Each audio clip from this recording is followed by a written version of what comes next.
Hello, I'm Christy Duncan, and I'm delighted to be chatting today with Veronique Renaud, who's VP Merchant Services Pricing Europe at American Express and based in London. Welcome, Veronique. Thank you. Thank you for inviting me, Christy. It's a pleasure. Veronique and I will be discussing flexibility, diversity, and authentic leadership in payments.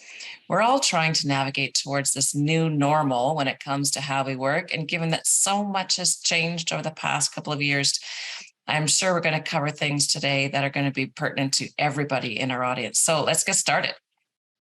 Veronique, can you tell us a little bit about this fantastic career that you have at Amex and how you got started there?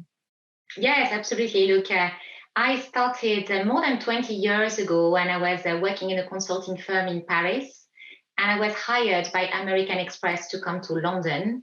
And I would tell you that I was attracted by both Amex, which is a fantastic brand, fantastic financial services company, but also I was really attracted to move to London. And we'll come back to it, but I think like being a French person or being European living in a foreign city is very interesting. So my career spanned 20 years, as I said, and I've done three different roles at American Express, one in financial, analytical, which is more role I'm doing now as head of pricing. But I have also worked in marketing and product, and I have also worked in client management and business development in the past. Wow, what a great career journey. So you've got covering so many bases. That's fantastic. Yeah. Today, we're going to talk about a new way of working, navigating our way to this new normal. Can you talk about how you define flexible working models? Yes, so absolutely. So maybe like before I start about the flexible working model, maybe like some context, and you know it, Christy, more than anyone in the payment industry. I think in the 1980s, people were working very much at the office, in cubicles. Everybody had their own closed office. In the 90s, 2000s, we moved to open space. And everybody, especially I would say in the financial services companies, the culture was very much around work from the office, be available at the office in this open space. And when the pandemic hits, I think it hit us at American Express, but other companies quite hard because suddenly we had to work from home, right? And nobody came to the office. We suddenly discovered Zoom, as we do today, WebEx, and all those other technologies, where we suddenly, I think on one hand, it was really good because we moved from the conference calls that were very boring in the 2010, 2020 to seeing each other on images. But in the same time, we discovered this 2D dimensional relationship, which was not as good as meeting in person. So with that context, I think what was interesting is that when we asked, in particular at American Express, people when we came back to work after flexible working, what do you want to do? 80% of our workforce mentioned that, in fact, they valued coming back to an office environment. There was a sense that we were really missing seeing each other. And what we have done to answer your questions very specifically about flexibility, and I think a lot of companies have adopted this model, is that we have basically three ways of working. You can be either fully office-based, 4 or 5 days a week at the office. You can be virtual and you work online most of the time, you're at home most of the time, or as it is the case for the majority of our colleagues, you work from home and at the office. So 2 or 3 days a week at home, 2 or 3 days a week at the office. And I think that's a balance that's working extremely well for people. I love that flexibility, Veronique, and goodness knows it's always been valuable in our working models. Can you share your thoughts on how we can balance this work from home and working in the office? Yes, so absolutely. So what I think has happened a lot is that although people, as I mentioned to you, said, I'm very happy to come back from the office, this balance between being at home and being at the office has created a little bit of anxiety. And what we have noticed as well is that some of our people mentioned that they found it very difficult to disconnect from work. So what we have done as leaders is that we have started sharing some tips with our colleagues, with our teams, on what can you do to disconnect and really manage effectively this work-life balance. And that can be like things as simple as, you know what, when you are at the office, you come back home, you switch off your laptop, you switch off your mobile phone, you don't work on any digital equipment, and you really try to completely create set boundaries between your work and your home. And that sounds, to be fair, that sounds easy. But it's not always that easy, because there is always this urge to be always 24/7 online. But I would say what's also important is that's the physical aspects of it. But there's some other important thing that we are working on, is to say, why would you need to work on something before you start jumping on an email, on responding on an email, responding on a request? Do you try to take a step back and really just say, okay, why am I doing this work? Is it urgent? Is it important? And looking at the priority of the tasks that we are doing to really make sure that if it's important and if it's urgent, yes, I should be working on it maybe outside office hours. But if it's neither urgent nor important and it's just busy work, maybe I can have a discussion with my leader and try to do it at different times. Another lessons that we learned as we worked in the flexible environment is that you really need to have very good technology and very good equipment. Again, if you think about the world before, we were all at the office. A meeting was always at the office, everybody was present. Then in the pandemic world, we were all online. And in fact, meetings were very easy to organize because we could see our little faces on the screen, and it was very to organize. Now, when you say you come from work, you come to work, 2 days a week, and you choose those 2 days because we want to provide maximum flexibility, you need to make sure that even if everybody's at the office and only 1 or 2 people are working from home, they should be able to dial in, to connect, to see their face on the screen, for the people in the room, for the people at home, to see everybody in the room and to really feel connected. And I think for me, that's one of the hardest challenge we have in the hybrid environment, is to make sure everybody feels connected regardless of where they are located.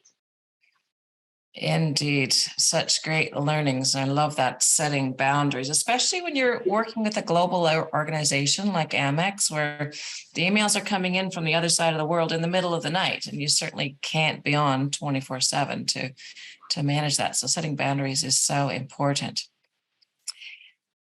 I want to ask, now that we've got this such flexibility, which is great, and having the technology to facilitate, how does it impact people's engagement at work? And if they're working from home, how do we foster that collaboration and teamwork? Yeah, so first of all, let me share with you some statistics, because after like about 6 months of working in this flexible environment, we wanted to make sure we did not lose our colleagues and we did not impact their engagement at work. And in fact, and I'm going to share with you the results of this survey, the results were absolutely fantastic. I mean, 92% of the leaders told us that they felt they could manage their team effectively. 97% of our colleagues mentioned that they could deliver work effectively. 96% of them said they could collaborate effectively. But what I thought was very interesting as well is that 96% of the colleagues that their leaders trusted them to do their work regardless of their work location. And for me, that was really the key win, because very often you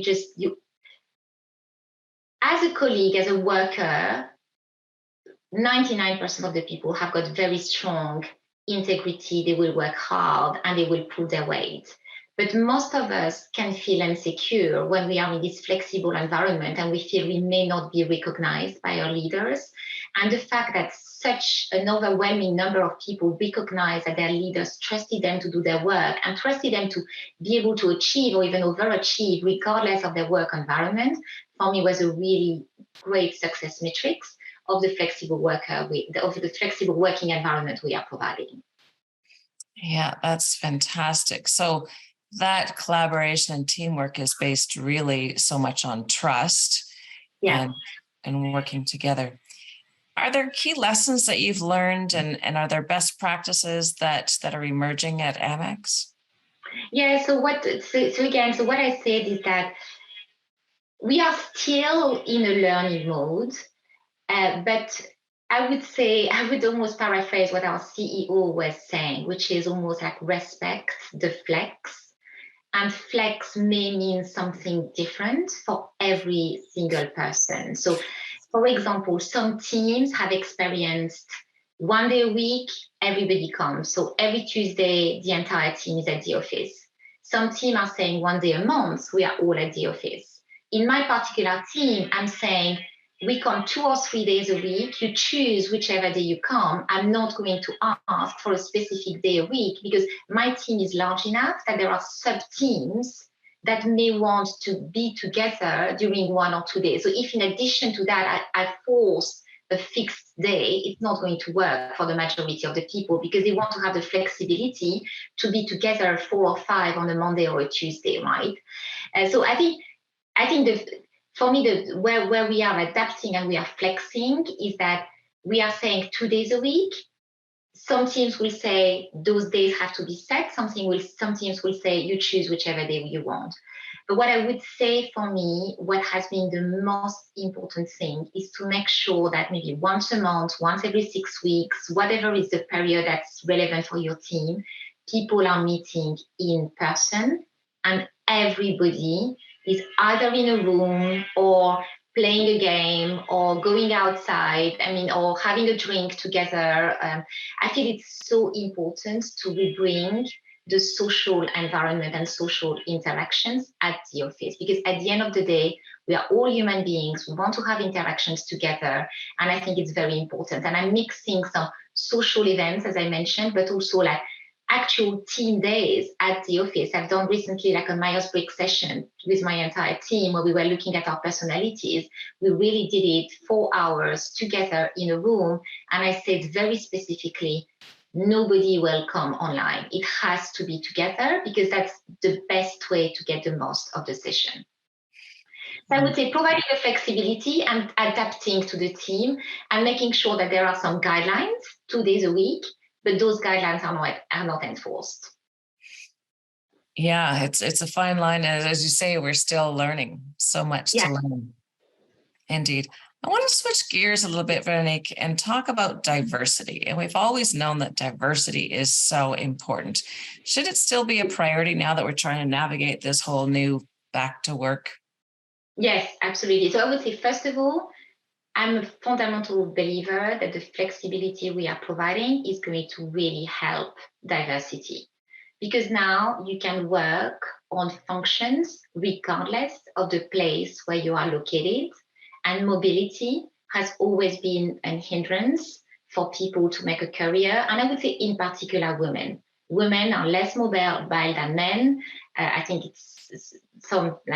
you have a lot of articles, but I would say, in particular, because the location is no longer a hindrance for you to get a promotion or for you to get a job because you can work virtually, because you have this flexible working. So first of all, I think it's going to help.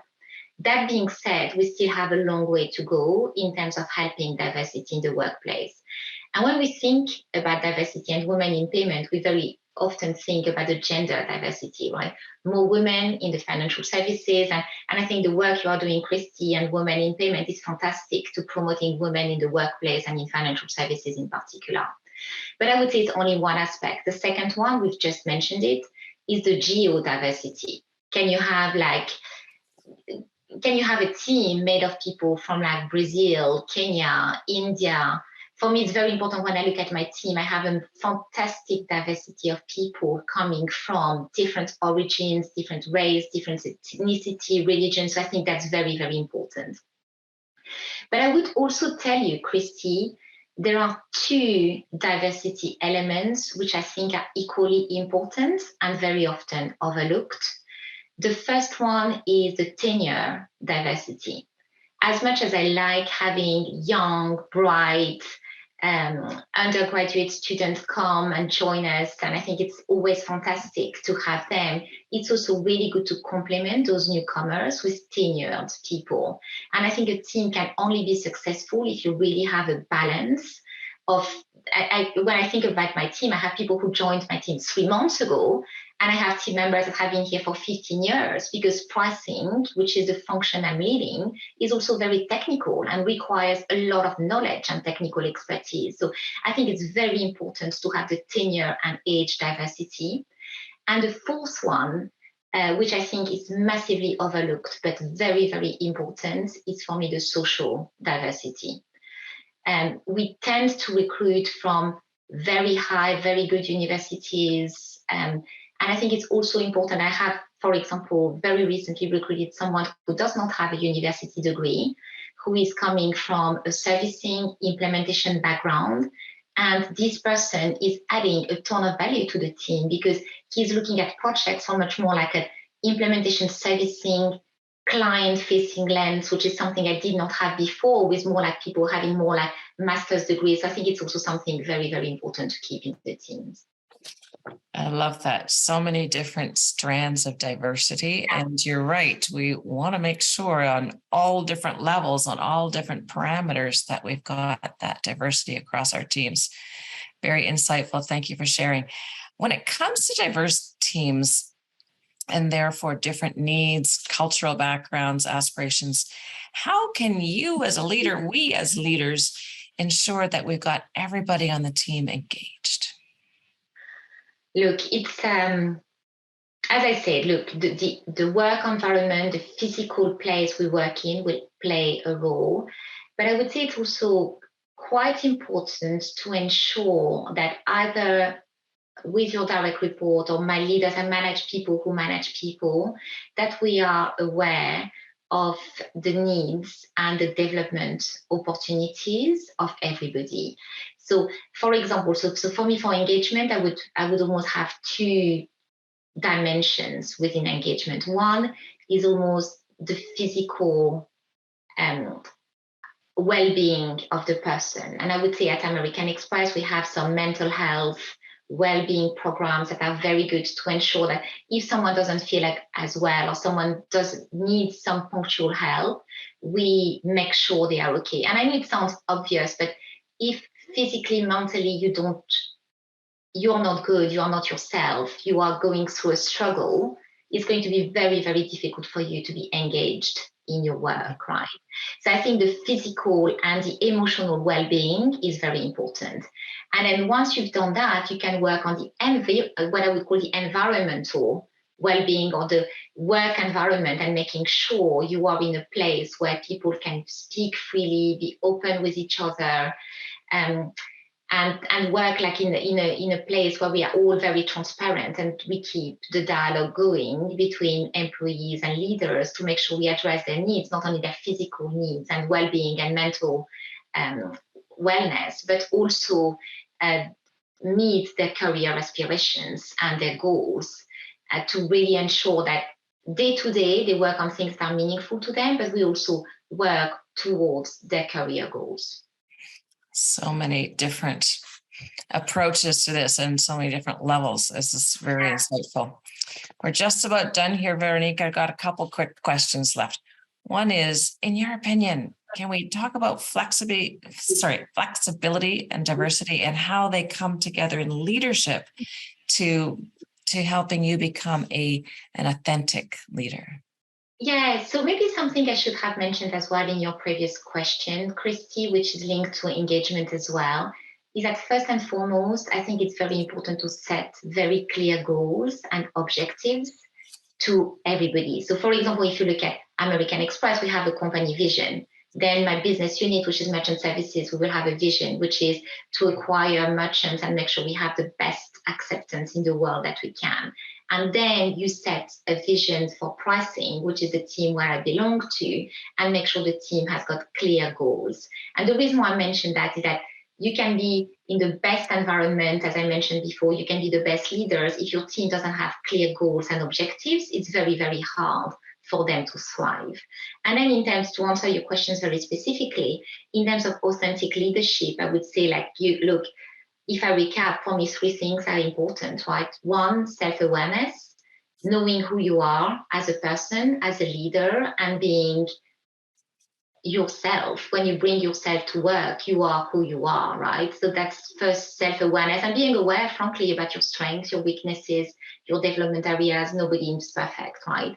The second thing, I've just mentioned it, is to lead with a vision, and the vision for the company, the vision for the team. Make sure we know where we are. I think that's helping a lot. And the last one, which for me is extremely important, is the listening skills and the honesty. The listening skills, listen to your team, listen to the feedback, organize feedback opportunities, and being very honest. One of the things which I think is the most important and sometimes the most difficult to achieve is to always be consistent. Whether you are in a one-to-one situation, in a meeting with the senior leaders, in a large audience, in a social, casual environment, be consistent. Be consistent in your messages. Don't try to say something to someone, something else to someone else. Divert the message. The consistency of the messages and who you are is very important in your authentic leadership. I love this. It's been so insightful. Thank you so much. I've got one last question, and this is a question we ask everybody who joins us on Pause for Payments. If you were to share some career advice with the rising stars in our audience, what would that be? Know yourself. Know who you are, what you want to do. I mean, what are you passionate about? What do you want to do? Where do you want to work? And work towards this objective, right? There is nothing worse than working in a job where you're not thriving, right? Know yourself and what you want to do. Be clear about it. And back to my consistency message, be clear about it and be consistent by saying, if you want to be a sales, client managers, business developer, is a very different career than being an analytical, strategic person working in pricing, for example. So be very clear about who you are, what you want to do, what you thrive for, and then you will be extremely successful, right? But if you are not clear about who you are and what you want to do, I don't think anybody can help you. So sometimes I feel people come to me with career advice and I cannot help them because they don't know what they want, right? So articulate what you want, articulate what your objectives are, and then I'll help you get there. Absolutely. Thank you so much. It's been very insightful, Veronique. It's been a wonderful discussion, and thank you for sharing your insights today.